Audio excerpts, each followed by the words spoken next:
Et une franchise de plus de fête. Une. Bon, sans compter la série, mais bon, je compte jamais la traiter en temps de retour, celle-là. Donc, vous avez choisi La Petite Sirène 3.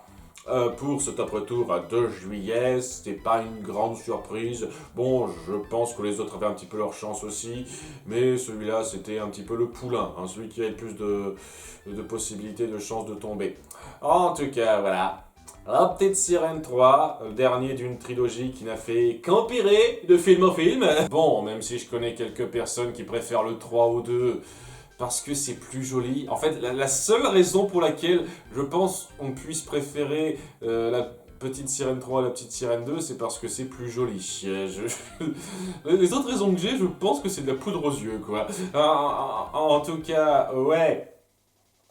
Pour ma part, c'est un scénario qui se suit sans plus. Vraiment, si je dois juste regarder ce film par rapport à sa valeur intrinsèque, je prends pas du tout en compte le reste, pas la continuité, etc.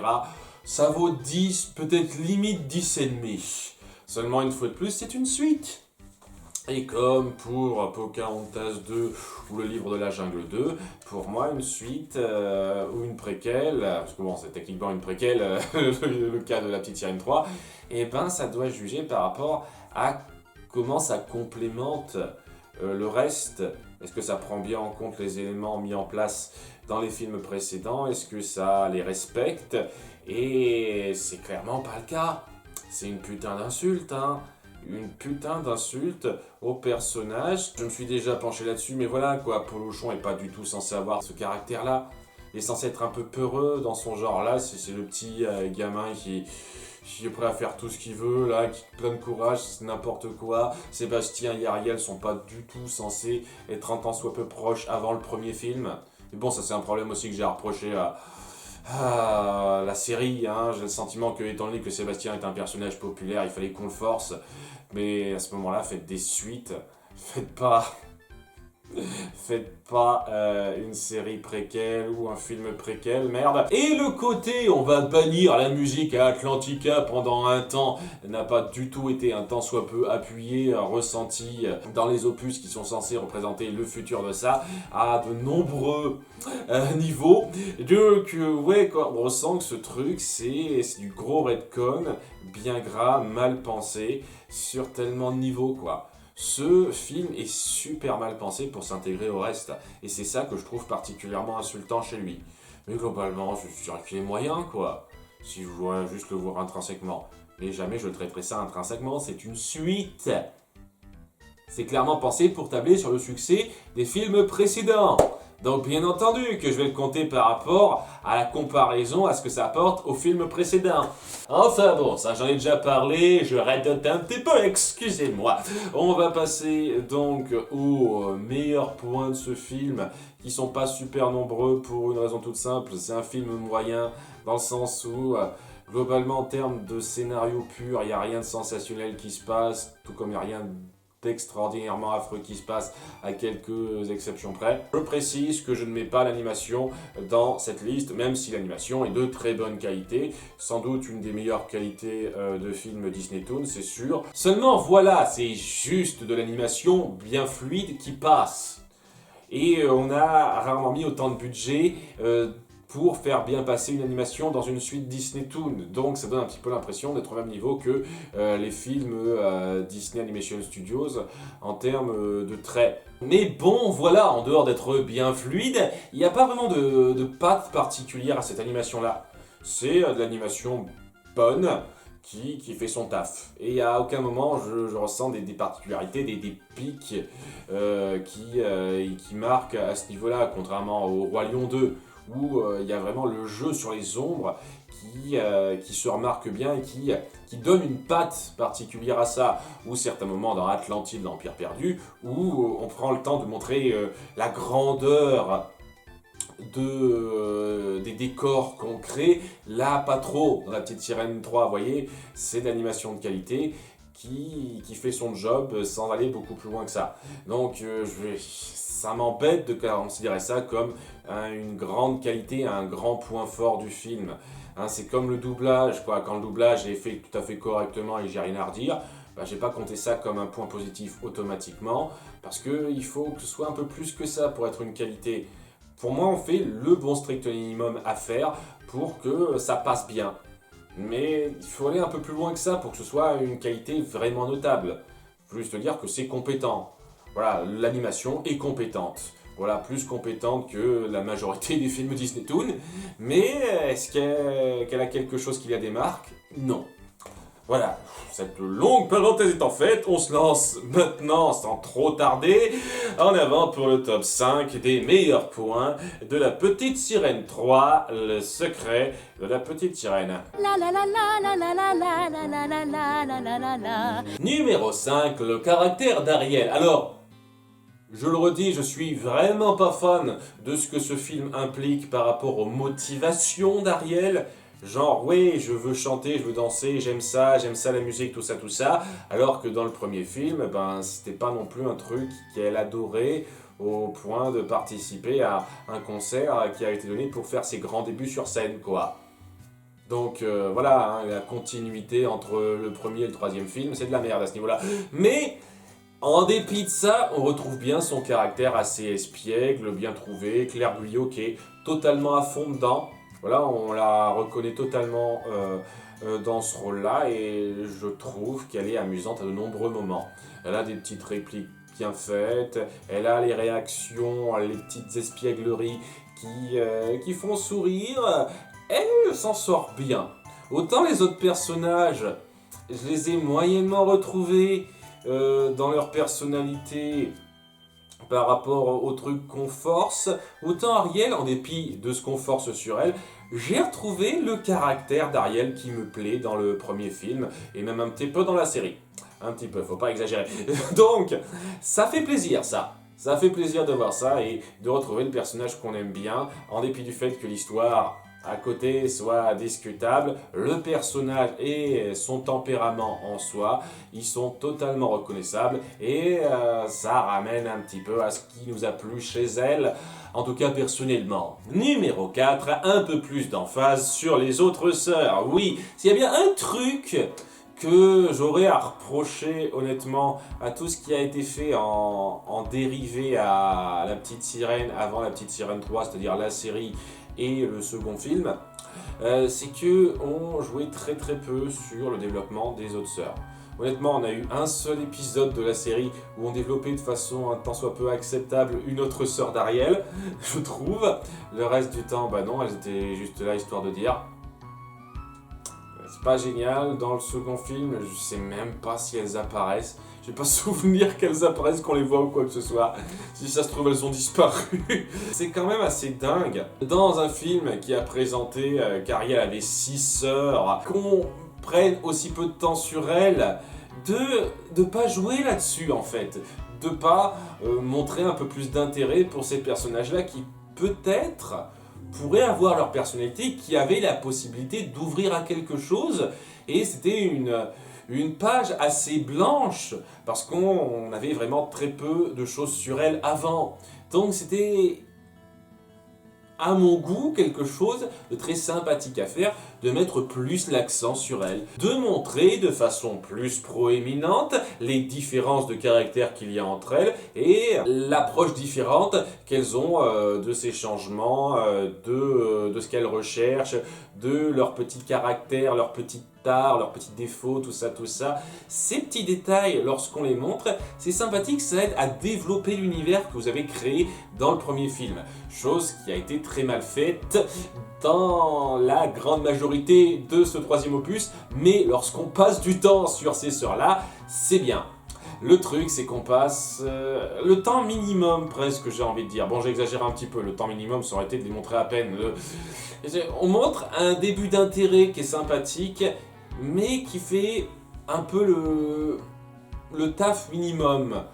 Voilà, une fois qu'on les montre, une fois qu'on passe un peu de temps sur elles, et ben après ça, elles retombent en pleine déprime du perso de soutien inutile et servent à rien.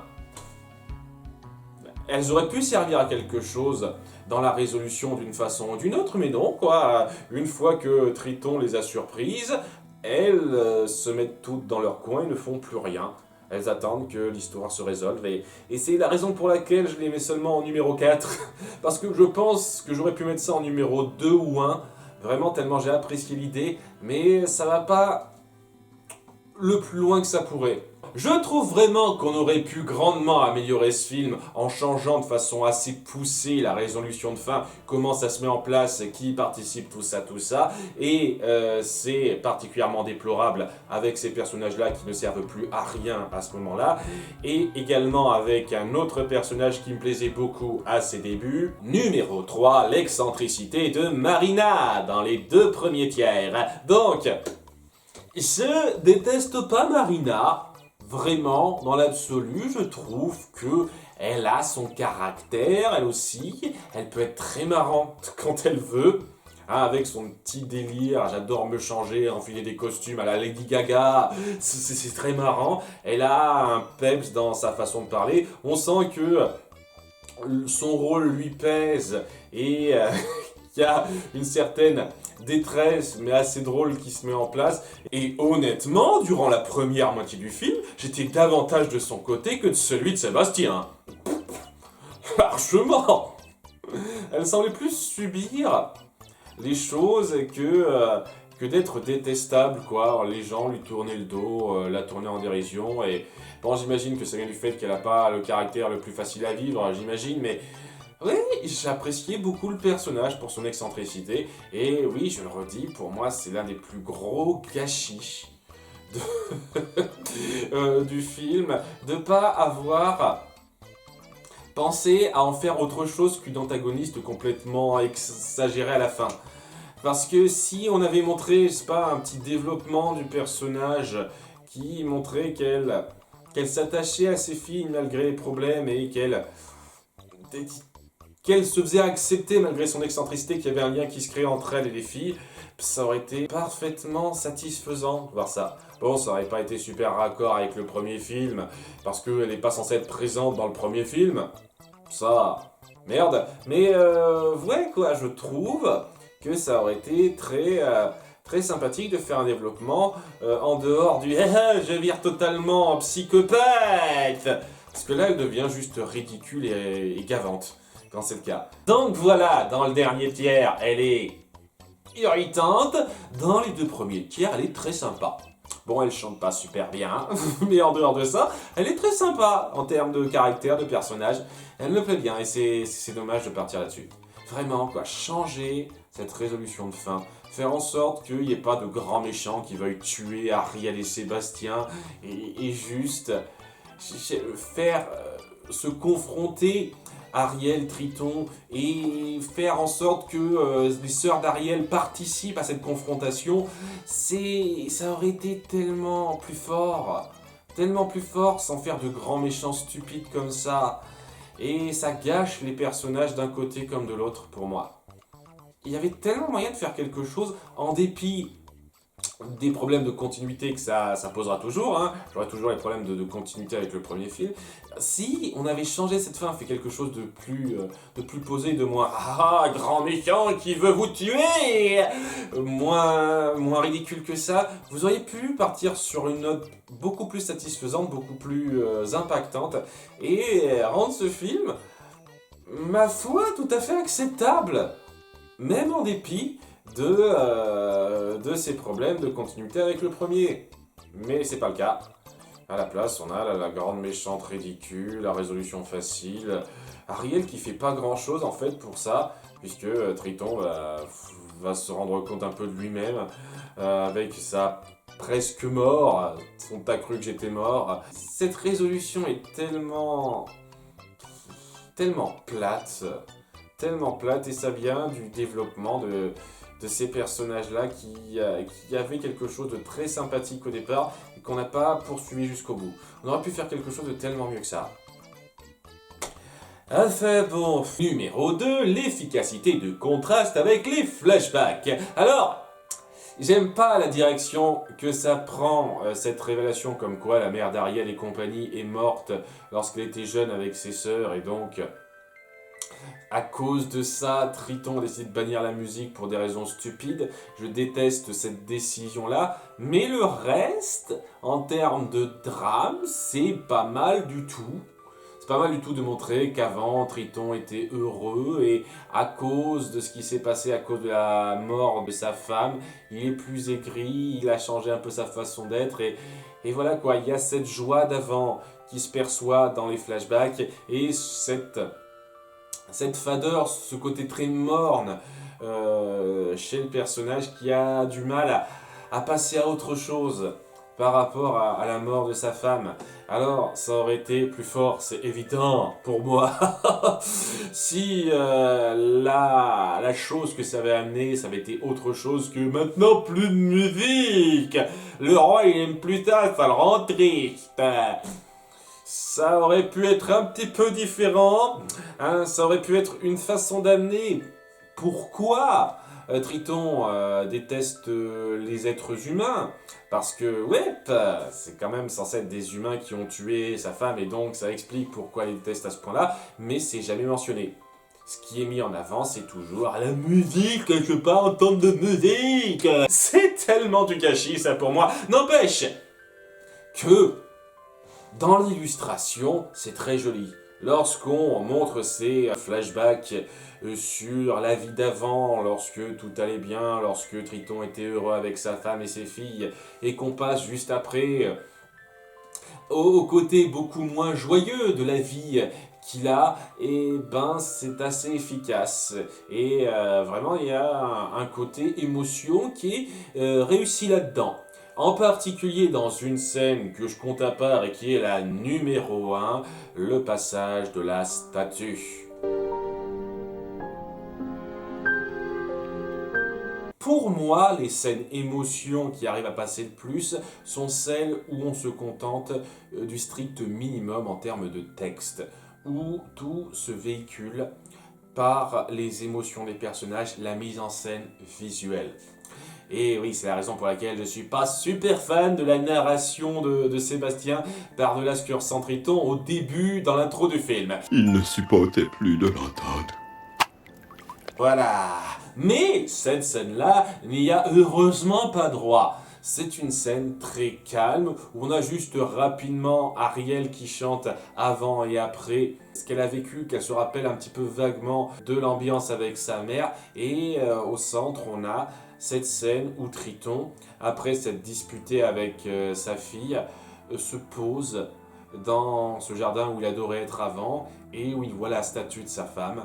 Et tout se véhicule simplement par des gestes, par des expressions. La statue qui représente celle qu'il aimait avant et qui représente aussi le bonheur qu'il, dans sa tête, ne peut plus parvenir à ressentir. Il y a quelque chose de vraiment très fort là-dedans et en termes d'émotion, c'est facilement le meilleur moment du film, hein, c'est sûr. Donc, je peux pas enlever cette force-là au film. Quand on prend la peine de faire de la mise en scène sans texte, où il y a quelque chose de vraiment particulier qui se ressent. C'est ce que j'ai en voyant cette scène. Est-ce que ça sauve le problème que j'ai avec la décision stupide qu'il a prise à Triton? Non. Ah voilà, ça gênera tout, hein. Cette décision est stupide, je le redis. Mais ça reste un très beau moment. Le moment le plus joli du film, facilement. Et voilà, cette espèce de petit parallèle qui se fait avec Ariel qui déplore une espèce de bon temps qu'elle a perdu et cette mélancolie qu'elle affiche avec donc Triton au centre qui subit quelque chose, la même chose, sans qu'ils puissent se parler. C'est bien foutu, super bien foutu. Il y a pas grand chose à redire en termes de puissance du moment. Après, quand on réfléchit à côté, il y a des trucs qui gênent un petit peu, mais le moment précis, quoi, si on regarde cette scène comme ça, c'est une bonne grosse minute, très très bien rendue, très très bien foutue. Voilà, c'est fait pour ce film, ça change absolument rien à ces problèmes que j'ai avec, mais je peux pas nier, comme la quasi-totalité des films que j'ai traités qu'il y a toujours des qualités à redire. C'est sûr, hein, on peut toujours trouver des choses bien à dire sur ces suites Disney Toon, parce que elles sont quand même faites avec un tout petit peu de professionnalisme sur les bords. Donc voilà, ça en fait partie. Cela étant, ouais, pour le dernier film Disney Toon, la dernière suite Disney Toon en 2D, ben c'est pas ce qu'il y a de plus fameux. Visuellement, oui, ça va, hein, c'est vraiment parmi les meilleurs, mais en termes de narration, de récit, c'est vraiment pas ce qu'il y a de plus fameux pour moi. J'ose espérer que cette liste vous aura plu. Pour la prochaine fois, c'est à vous de décider ouvertement en commentaire, donc n'hésitez pas à participer. J'ai quelques petites idées, mais bon, ça commence un petit peu à se cumuler les films de merde que j'ai traités, et donc peut-être que vous aurez l'embarras du choix. En tout cas, à bientôt pour de futurs top retours. Bye!